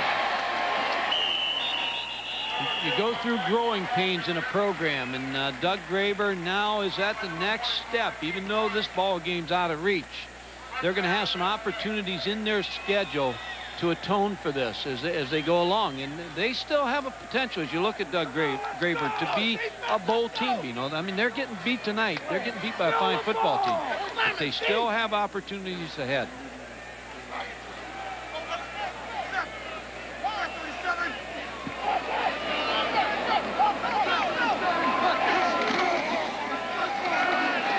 Archie will move it to the 10-yard line. And speaking of schedule, this is what it looks like, Michael. Ron, they got Temple, Boston College, both at home.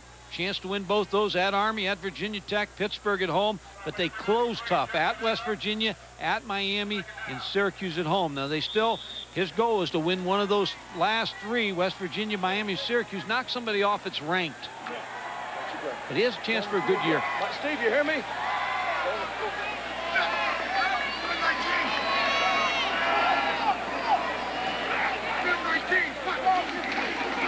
Archie counter Trey as they bring it back to the short side of the field, and he's hit in the backfield. Nice job defensively that time. Bino, why doesn't the Big East add Louisville and East Carolina and some of those ball clubs in and try to get their numbers up a little bit? Well, I don't think Louisville will come in unless they can be in the Big East in basketball. Well, I think that's a problem for Rutgers. And so I think Rutgers, if they get a chance to go to the Big Ten, they're going to say to the Big East, hey, put us in the basketball league along with West Virginia, Virginia Tech, or we're going to the Big Ten. No, but the only school that really wants them in is Penn State at this stage. Right now, it looks like Missouri, I would think. Well, they still could go up to even 14. Oh, my goodness, what a hit. Oh, you can feel that up thrown here. out of bounds, and, yep, he's up. Remember, that's a 6'5", 235-pound quarterback. And it's Bellamy. Upward motion with the arm, so he hit him pretty good lick.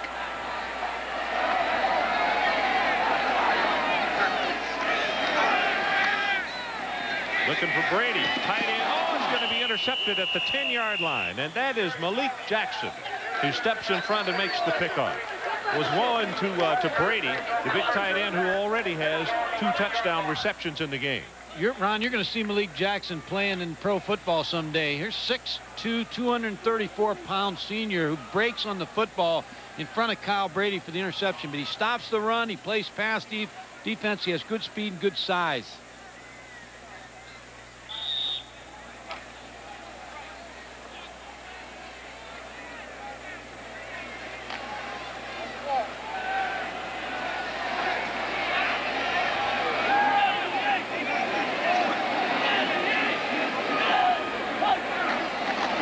Coming forth with the blitz, hit in the backfield, and Terry Killens, who has come off the bench, has done an extremely good job tonight. He knocks down Willis there.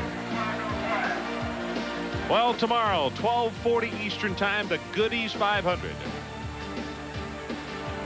Earnhardt and Wallace battling for the points lead. Earnhardt leads, but Wallace has won 2 straight.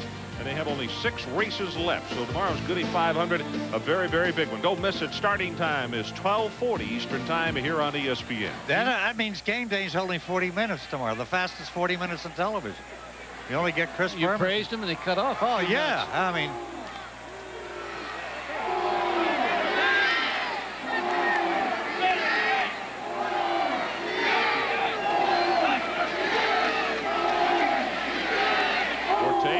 the pass, has it complete, and let's go to Mike Tirico. Mike, what do you have for us? Ron, San Diego State's regular starting quarterback David Lowry out 3 to 6 weeks with an injury. Tim Gutierrez in. He finds Darnay Scott, 12-yard score. San Diego State leads Minnesota by 3. In Syracuse, David Small, his 3rd touchdown, a Syracuse faux pas near the goal line. The Orangemen could be going for a 4th straight year, a bad loss at home. Wow. Darnay Scott on that touchdown pass. We saw him last year. He was impressive. One of the better receivers in the country. Forte pumps it. Now he's going to run. Now a lot of blue coming his way, and he'll slide in.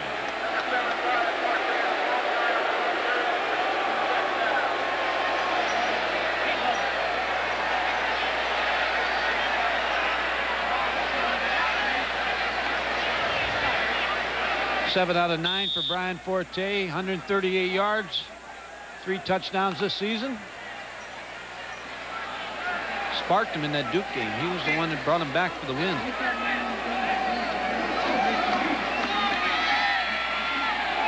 Delivers this one sidearm and has it complete to Funderburk, and he'll be pushed out of bounds just shy of the 40. That should be enough for the first down, though, for Rutgers.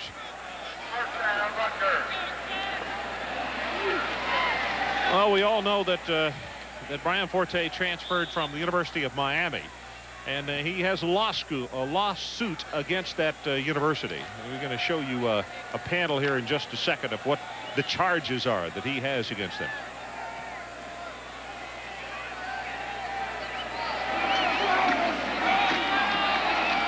This is Willis, and he'll take it for a couple of yards. Well, the allegations are that Dennis Erickson, the head coach at Miami, supposedly broke a promise to start Forte at quarterback for the University of Miami. The other allegations are that the University of Miami was named as being responsible for getting Forte involved in a Pell Grant scandal, allegedly, and that Tony Russell, the academic advisor, defrauded the government of scholarship money, and also that the University of Miami actually breached an alleged duty to provide Forte with an education and develop him as a football player to play in the NFL. So those are the charges.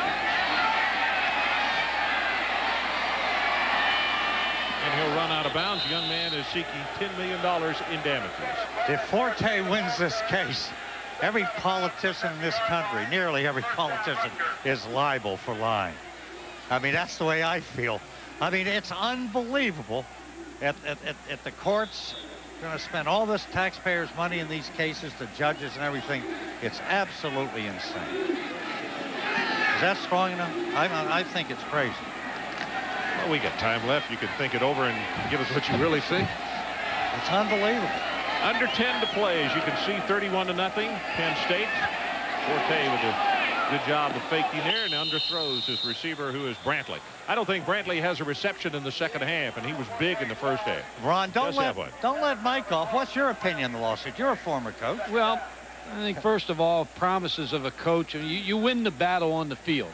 First of all, I mean that. You talk to players about you can compete for a starting job, but you have to win it on the field. The Pell Grant, I don't know much about that. So, I mean, I think the basis and the center for that is the Pell Grant. But I think football, coaching football, playing football, it's competition. You always have to earn your spot. I don't know of any other way. I don't know of any coach that ever gave a spot to anybody. This is Willis, who will take it down to the 41-yard line, short of the first down. If that was the basis for the suit and he'd win that, they'd dig up all the old coaches and everybody'd be suing them all. You don't think he would win the case, do you, Mike? You're not a Perry Mason, but you don't think he's going to win. Or Clarence Unless Darrow. he has Perry Mason. Yeah, if he has him, now he's got a shot, because Perry never lost. Yeah, Clarence Darrow wouldn't be bad either. But in Brian Forte's defense, good kid. Doug Graber says he's a great kid. He really enjoys coaching him. Third down and short. And you see the linebackers coming on the blitz. The pass is dropped. Brantley just hit him right in the mitts, and he dropped it. You heard some of the Penn State fans kind of getting on him, and that's the reason, lawsuit. And he is a good kid. But whoever advised him on this was wrong. At least I think that way. And so do you, Mike, right? Basically. Again, to you from Penn State. Saka is in at quarterback. First pass, delivers it complete at the 46-yard line. It's Freddie Scott who made the reception. John Saka, Ron, this season, 25 out of 56, 361 yards, 5 touchdowns. Had a bad week last week as far as throwing the football in the Iowa game, but so did Kerry Collins. And Kerry Collins got to start over him tonight. Well, we mentioned off the top of the telecast that he said to the media he was disgruntled. And obviously a head coach has to take exception to something like that when it happens. But anyway, it's well documented that he was upset about being pulled from the game, but his coach is willing to accept it as a normal thing. I think people have to understand, here's a kid that's disappointed. He's, and all of a sudden he goes in before a lot of newspaper guys that are really looking to get something out of him. I mean, they keep banging away, and the kid says something, and then it's, he shouldn't have said it, but he's still a kid in college. So, and he's a good person. He's really a good kid and well liked by the squad and well liked by the coaching staff. So it's over as far as I'm concerned. Actually, Joe did a good job of handling that, and any fire that was going to glow from that, he put it out quickly, because on Thursday night I know in his call-in show, people tried to jump on it quickly, and he just simply said, I don't think it's fair for me to discuss that situation on a call-in show because the youngster's not here to be represented. People, the media will talk to athletes much more than they did many years ago. For instance, in the 1936 Olympics, not one writer from America talked to Jesse Owens. There were no quotes. So it's really changed. College athletes are really interviewed a lot, much more than just 30 years ago. It's unbelievable. And every so often they say the wrong thing and forget it. I mean, the kid's a good kid. I'll tell you who doused the fire on the John Saka story is Kerry Collins. Yeah, you're right there. His performance tonight. This is Pitts, and he'll go to the 36-yard line. Here are the numbers on Collins as you look at him on the bench. 18 of 25, 223, 4 touchdowns in the ball game tonight, and he had 1 KO of a defensive back. That's a lot of water there. I mean, he did a job tonight. You know, Joe Paterno was the AD here for a long time, did a lot of scheduling. Of course, Jim Tarman, who I've known through my relationships with the Pitt and Penn State series, is retiring, and I know you feel like we're going to lose a pretty good administrator. Real class guy. His last day of work is December 31st, but of course, if they go to the Rose Bowl, he will work 1 extra day, January 1st, and I might add for nothing. Stephen Pitts with a very nice job of picking his way to the 25-yard line. Well, Ole Miss, they were down early in that ball game, and they came back to blister Georgia, 31-14. Problems in Georgia. They're having a rough year right now. Arkansas State winning their first game over Southern Illinois, 24-6. Georgia has those early league games, and they play Tennessee early every year. It's tough right now for them to win those early games. Well, that was Brian Milne with the carry. And you can see that he slipped, didn't really get an opportunity to get off the blocks.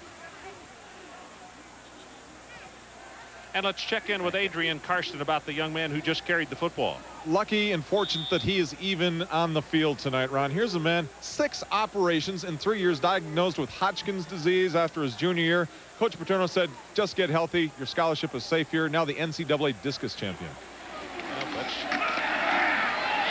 it's good to hear those kind of stories. As you see, that's Old Summer, who drops the ball. Keith, a sophomore out of Moscow, Pennsylvania, 6'4", 245. And a holding call wouldn't have counted anyway. Penn State schedule. Offense, a 10-yard penalty from the spot of the foul. Repeat second down. We've got a couple Big Ten games coming up that are going to be tough ones for them. The Nittany Lions. Oh, yeah.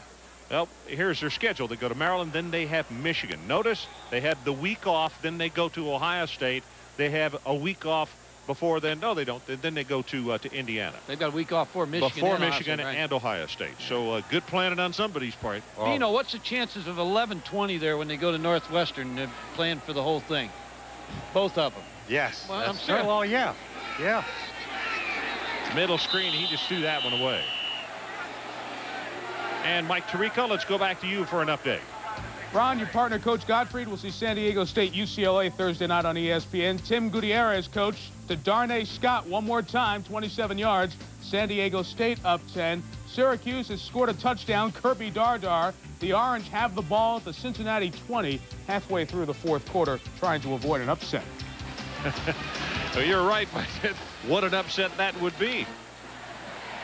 Well, if they get in right away, of course, they don't have to go for 2, but I'm sure they will anyway. Sackett sets well in the pocket, goes long, and that one well overthrown and also well covered. Justin Williams is the guy that he wanted.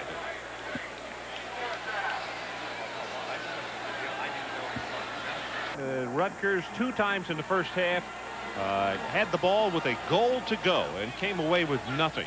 And as a result, the momentum really shifted over to the Nittany Lions. This is Bill Bailey. Fights his way close to the first down inside the 35-yard line.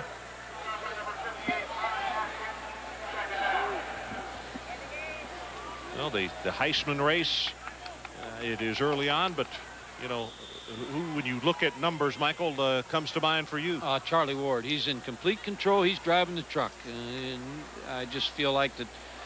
Go to Bino here in a second, but I think Charlie Ward, he's in great shape.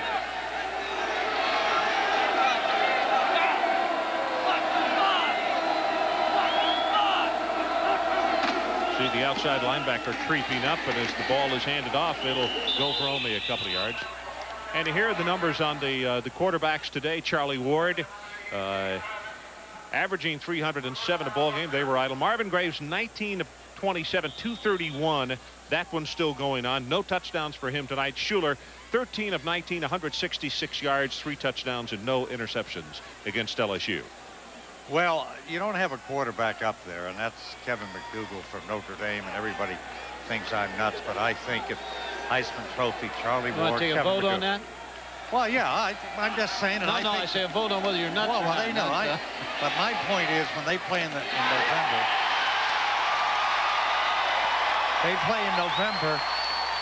it will be a Notre Dame and Florida State. The winner would probably play for the national title, and the Heisman Trophy could be decided that day. I think Kevin McDougal has a great chance, which I think is ironic.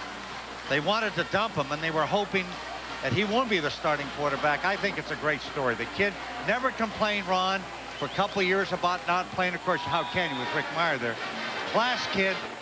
It would not break my heart to see him win it. But I'd like to see Florida State win the national title because I think Bobby Bowden is a class act. Well, that's Brian King who made the interception just now.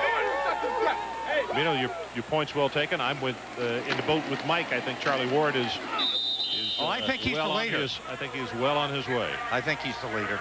And we have a boat full of people. Don't know where it's going, but no. We don't have a lot of paddles, but we got a lot of people in the boat. You know, there's one thing left that is done after every game in college football, and that's the handshake. And if you think at that handshake at the White House with Arafat was hard to do, I'm telling you, it's hard for these coaches to walk across that field. You think that should be done away with? Well, you know, it's college athletics, but I think it's pretty tough. They talk before the game. You know, Steve Spurrier's right. He hates it. Yeah, let it go. I mean, it's terrible to be the losing coach and walk across that field. Just as terrible. Let them talk before the game, shake hands, wish each other luck, but eliminate the handshake except in bowl games if you want to do it in bowl games. Wave to each other? Yeah, wave to each other. The way they do in the NFL, they cut it out. Usually the colleges do things quicker and more right in the NFL, but in this case, the NFL was right.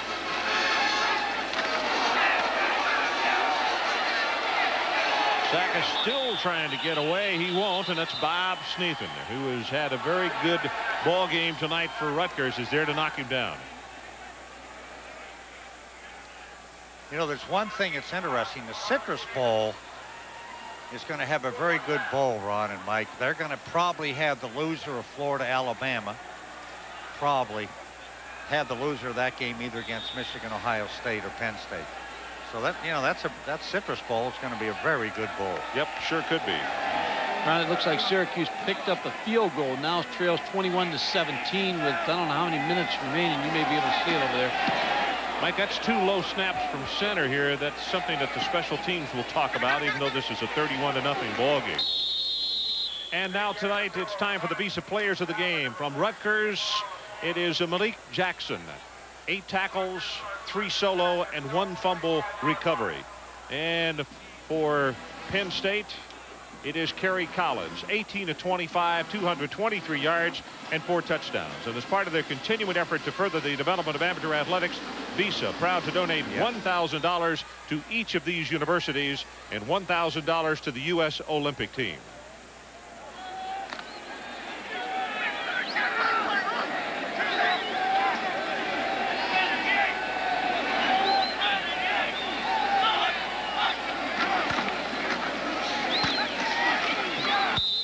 Play just shy of the 50-yard line. Yep, you're right, Mike. With 5:30 left in the fourth, Cincinnati 21-17.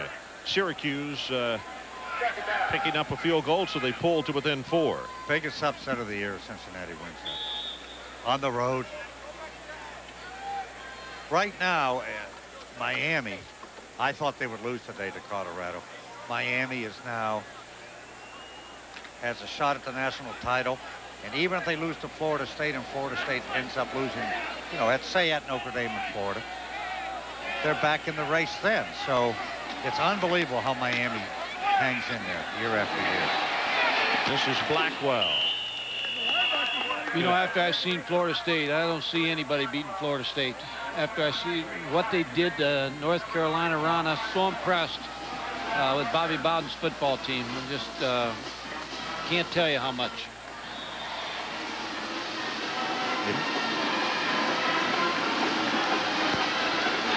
Mike, I agree with you. It's almost like the only team that can beat Florida State.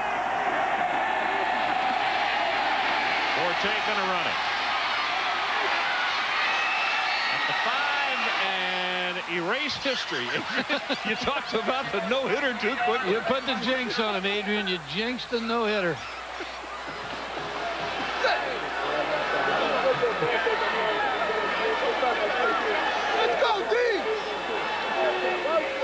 Brian Forte, number 7. He has a couple open receivers, but he decides he has so much running room just to pump fake it and take off and head to the corner and ruin Adrian Karsten's prediction there. And I'll tell you, there's some other people unhappy, Adrian. You're right. You know, well, that's the first team over there on the sideline. They didn't want to see that happen. 22 yards on the touchdown. Point, knocks it home, and it's 31-7. And we'll hold it right here. And you what?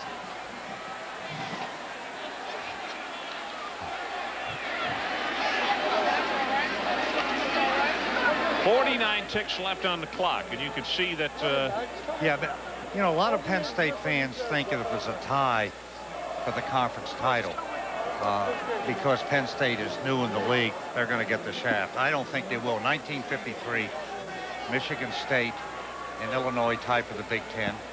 They didn't play each other. Michigan State was in the Big Ten for the first year, and they voted Michigan State to go. Now, I know there's some rules about the most recent team, but I think personally, if Penn State ties for the Big Ten title, they will go to the Rose Bowl. I want to get Adrian Karsten to comment on this. So Bino's been tough on Northwestern, Minnesota, Wisconsin, Indiana tonight.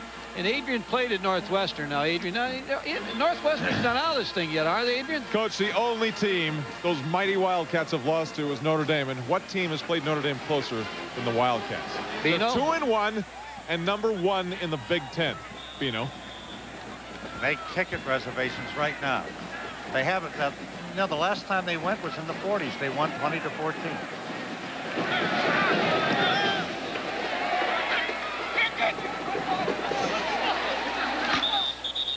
By the way, we've just been given a note. Syracuse has just gone up 24-21 in their game, and that's got to be very, very late. I feel a little better, Ron, because I said Syracuse would play Florida for the national title.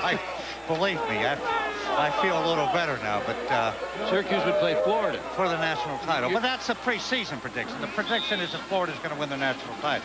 You're predicting Florida, Steve Spurrier. Yeah. You guys go every week. I hear that's right. Well, we're called Waffle Man. You both think Florida State will win it? There's no doubt in my mind. Yes.